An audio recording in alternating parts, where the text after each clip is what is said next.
This channel does not promote any violent, harmful, or illegal activities. All content provided by this channel is meant for an educational purpose only.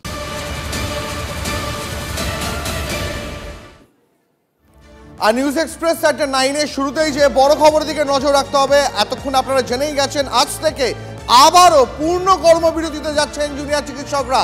Traditional হোক বা trendy নারী, পুজো মানে প্রিয় গোপাল বিষয়ী কলকাতায় আর জেলায় জেলায়। এই মুহূর্তে এবং দিনের সবথেকে বড় খবর, আজ থেকে রাজ্য জুড়ে পূর্ণ কর্মবিরতির ডাক জুনিয়র চিকিৎসকদের।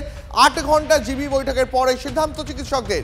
ট্রেডিশনাল হোক বা ট্রেন্ডি নারী, পুজো মানে প্রিয় গোপাল বিষয়ী কলকাতায় আর জেলায় জেলায়। সরকার নিরাপত্তা দিতে ব্যর্থ হওয়ায় কর্মবিরতির সিদ্ধান্ত নিতে হচ্ছে বাধ্য হয়ে। হাসপাতালে ভয়ের পরিবেশ কাটেনি দাবি করছেন আন্দোলনকারীরা। এই মুহূর্তে সবথেকে বড় খবর, এই মুহূর্তে ডক্টর রঞ্জন ভট্টাচার্য রয়েছেন আমাদের সঙ্গে, তার সঙ্গে কথা বলবো। ডাক্তারবাবু, আবার 8 ঘন্টা জিবি বৈঠক এবং তারপরে পুজোর আগে আবার রাজ্য জুড়ে কর্মবিরতির ডাক দিলেন জুনিয়র চিকিৎসকরা। আপনার কি মনে হচ্ছে এর ফলে পুজোর ওপর সার্বিকভাবে বাঙালির উৎসব মুখরতার উপরে একটা প্রভাব তো পড়বেই, রাজ্যের স্বাস্থ্য ব্যবস্থায় প্রভাব তো পড়বেই? দেখুন, ঘটনাপ্রবাহ যদি দেখেন তাহলে 26শে জুলাই এবং 29শে জুলাই মুখ্য সচিব এবং মাননীয় মুখ্যমন্ত্রীর সাথে বৈঠকের পরে যে দাবিগুলো পেশ করা হয়েছিল, আজকে 52 দিন হয়ে গেছে আমরা তিলোত্তমার কোনো বিচার পাইনি। 12 দিন হয়ে গেছে যে ইনফ্রাস্ট্রাকচার ডেভেলপমেন্টের কথা বলা হয়েছিল তা পূর্ণ করা হয়নি এবং ইতিমধ্যেই যে সুপ্রিম কোর্ট মনিটর যে ইনভেস্টিগেশন হচ্ছে সিবিআই, কালকে সেখানে শুনানি ছিল, সেখানে বলা হয়েছিল যে 26% সিসিটিভি বসানো হয়েছে, কিন্তু কথা হচ্ছে অন্যান্য যে তথ্য ভান্ডার দেওয়া হয়েছে তার যৌক্তিকতা বা প্রমাণ কিন্তু কিছু কোথাও নেই। 19শে সেপ্টেম্বর যখন জুনিয়র ডাক্তাররা আউটডোর এবং ইনডোর সার্ভিস আবার রিস্টার্ট করেছে তখন আমরা ভেবেছিলাম যে সদর্থক বার্তা যাবে, কিন্তু যে 10 দফা দাবি দেখেন সে 10 দফা দাবি একদম ন্যায়সঙ্গত এবং যুক্তিযুক্ত। তার মধ্যে একটা কথা দেখেছেন যে উনি জুনিয়র ডাক্তার ফ্রন্ট যেটা বলেছে যে আমাদের হেলথ সেক্রেটারির অপসারণ, এবং এটা বলছে মনুমেন্টাল একটা ক্রাইম এবং মানে হিনাস ক্রাইম হয়েছে এই ঘটনায়, যেভাবে ধামাচাপা দেওয়ার চেষ্টা হয়েছে এবং হেলথ সেক্রেটারিও এর বাইরে নয়। 3 এবং 4 নম্বর দাবিটা ভীষণ যুক্তিসঙ্গত, কারণ পেশেন্টের জন্য সেন্ট্রালাইজ রেফারেল সিস্টেম ও ডিজিটাল বেড ভ্যাকান্সি মনিটর করতে হবে।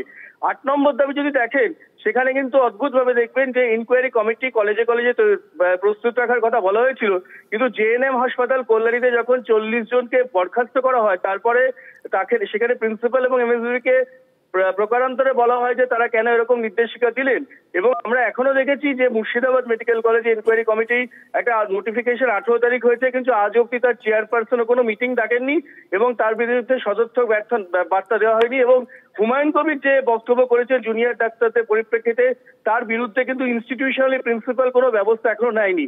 এছাড়া যে বক্তব্য অপরাজিতা শক্তির কথা বলা হয়েছে, বন্ধু অ্যাপের কথা বলা হয়েছে, শক্তি বাহিনীর কথা বলা হয়েছে, বেশ কিছু নতুন নতুন নামকরণ হয়েছে, কিন্তু এই রাবণ সিন্ডিকেট বলে নতুন কোনো যদি প্রকল্প চালু হয় তাহলে মনে হয় ভালো হতো। তাহলে এই যে থ্রেড সিন্ডিকেটের ব্যাপারটা আদৌ রাজ্য সরকার স্বীকার করছেন কিনা সেটাও আমরা জানি না। তাই এই যে আন্দোলন করেছেন তার পক্ষে আমরা সমর্থন জানাচ্ছি এবং আমরা চাইবো 2 তারিখে যে জুনিয়র ডক্টর ফ্রন্ট যে মহামিছিলের ডাক দিয়েছে আমরা তাকে সমর্থন করছি। অনেক ধন্যবাদ। আপনাকে কথা বলছিলাম রঞ্জন ভট্টাচার্যের সঙ্গে। টেলিফোনে এই মুহূর্তে আমাদের সঙ্গে রয়েছেন বিশিষ্ট চিকিৎসক ডক্টর কৌশিক চাকি। ডক্টর চাকি, শুভজিৎ রয়েছে আমার সঙ্গে, দীপও রয়েছে স্টুডিওয়ে। আপনি তো পুরো বিষয়টা জানেন, বিষয়টা দেখছেন কিভাবে? দেখুন, কালকে সুপ্রিম কোর্টে যেভাবে শুনানি হয়েছে এবং তারপর তার আগে কলকাতার বিভিন্ন মেডিকেল কলেজ হাসপাতাল এবং অন্যান্য হসপিটালে এই সবকিছু আশ্বাস বাণী দেওয়া সত্ত্বেও যেভাবে চিকিৎসকদের এবং স্বাস্থ্যকর্মীদের উপরে আক্রমণ নেমে এসছে, তাতে কিন্তু আমরা মনে করি যে স্বাস্থ্য প্রশাসন সম্পূর্ণভাবে ব্যর্থ।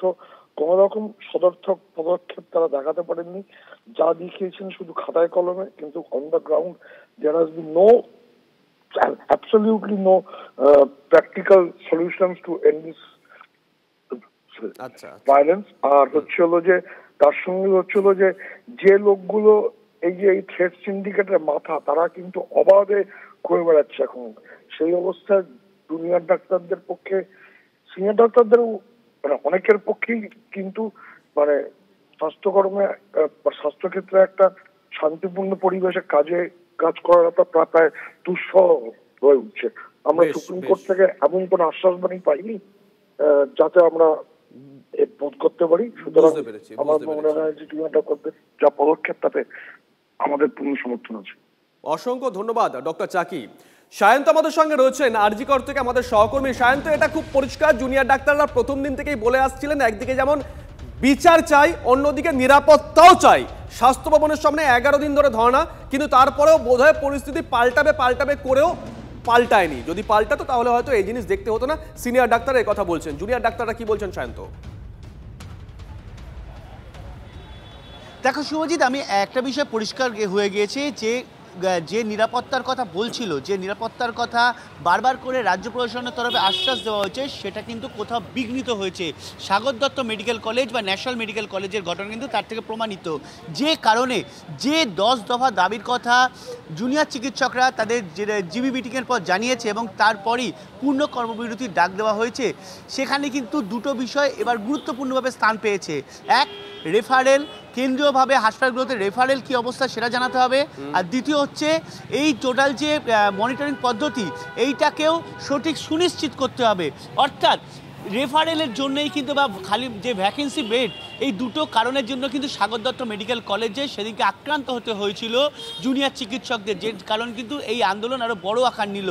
সেই জায়গা থেকে দাঁড়িয়ে জুনিয়র চিকিৎসকরা একটা বিষয় নিশ্চিত করে দিয়েছেন যে নিরাপত্তার দাবি তারা তুলে আসছেন, রাজ্য প্রশাসনের কাছে বারবার বৈঠকে তারা জানিয়েছেন, সেটা যদি পূরণ না করা যায় তাহলে কিন্তু কোনোভাবেই তারা নিজেদের জায়গা থেকে সরবে না। অর্থাৎ কর্মবিরতির কথা তারা বলেছিল, এবার তারা পূর্ণ কর্মবিরতিতে যাচ্ছে। সোমবারের সুপ্রিম শুনানিতে কী হয় তার দিকে তাদের নজর ছিল, কিন্তু দেখা যাচ্ছে নিরাপত্তা সে বিঘ্নিত হচ্ছেই।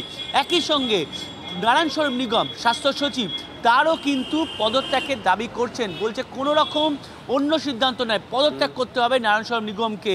আর তারপরেই তারা কিন্তু বাকি যে দাবিগুলো রয়েছে তার মধ্যে তিলোত্তমা সুনিশ্চিত, ন্যায় বিচার সুনিশ্চিত করা, একই সঙ্গে অন্যান্য যে 10 দফা দাবি। এর আগেও তো তারা স্বাস্থ্য সচিবের পদত্যাগ দাবি করেছিলেন, নারায়ণ স্বরূপ নিগমের পদত্যাগ দাবি করেছিলেন, কিন্তু রাজ্যের তরফ থেকে জানানো হয়েছিল সবাইকে একসঙ্গে এভাবে সরিয়ে দেওয়াটা সম্ভব না, একটা প্রভাব পড়তে পারে। তাই সেদিনকে নারায়ণ স্বরূপ নিগমকে রেখে দেওয়া হয়েছিল রাজ্যের তরফ থেকে। কিন্তু এবার কি হয়, নজর থাকবে সায়ন্ত, নজর রাখো।